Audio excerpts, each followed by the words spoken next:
2024 ఎన్నికల్లో ఘన విజయం సాధించిన చంద్రబాబు కూటమి ప్రతి విషయంలో రికార్డ్ బ్రేక్ చేస్తూనే వస్తోంది. ఇక ఇప్పుడు దేశంలోనే అత్యంత ధనిక సీఎంగా చంద్రబాబు నాయుడు నిలిచారు.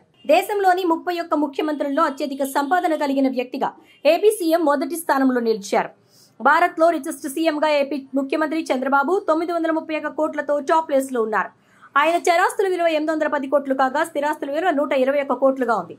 ఇక ఈ లిస్ట్ లో అరుణాచల్ సీఎం పేమా ఖండు 332 కోట్లతో రెండో స్థానంలో, కర్ణాటక సీఎం సిద్ధరామయ్య 51 కోట్లతో మూడో స్థానంలో ఉన్నారు. అత్యల్ప ఆస్తులున్న సీఎం గా పశ్చిమ బెంగాల్ సీఎం మమతా బెనర్జీ 15 లక్షలతో నిలిచారు. జమ్మూ కాశ్మీర్ సీఎం ఒమర్ 55 లక్షలు, కేరళ సీఎం విజయన్ కోటి విలువ గల ఆస్తి కలిగి ఉన్నారు.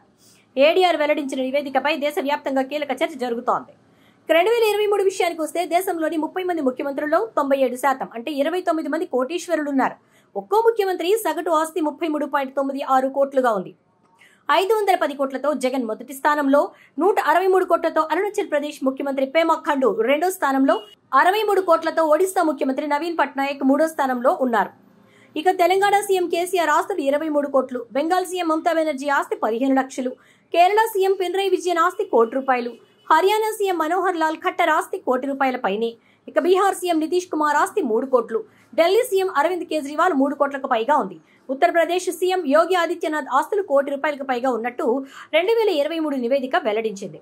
అయితే ఒకప్పుడు జగన్ రిచెస్ట్ సీఎం అని నివేదికలు వచ్చేసరికి చంద్రబాబు చేసిన కామెంట్స్ మామూలుగా లేవు. సంపద మొత్తం దోచుకున్నాడు, ఆస్తులు సంపాదించాడు, రాష్ట్రాన్ని నాశనం చేసేశాడు అంటూ చెప్పుకొచ్చారు. అయితే అధికారంలోకి వచ్చిన 7 నెలల్లోనే అప్పులు తెచ్చి మరీ రిచెస్ట్ సీఎం అయిన ఘనత ఒక్క చంద్రబాబుకే దక్కుతుంది. ఎందుకంటే వరుసగా 2 ఏళ్ల నుంచి దేశంలోనే ఏపీ పేరు మారుమోగుతోంది. 2023లో రిచెస్ట్ సీఎం గా ఉన్న జగన్ లెగసీని చంద్రబాబు 2024 అధికారంలోకి వచ్చి మరీ కంటిన్యూ చేస్తున్నారు. ఇప్పుడు రిచెస్ట్ పర్సన్ చంద్రబాబు నాయుడిని వైసీపీ శ్రేణులు టార్గెట్ చేశాయి. మరి దీనికి చంద్రబాబు నాయుడు గానీ, చంద్రబాబు నాయుడు అనుకూల మీడియా కానీ ఏం సమాధానం చెప్తుందో చూడాలి.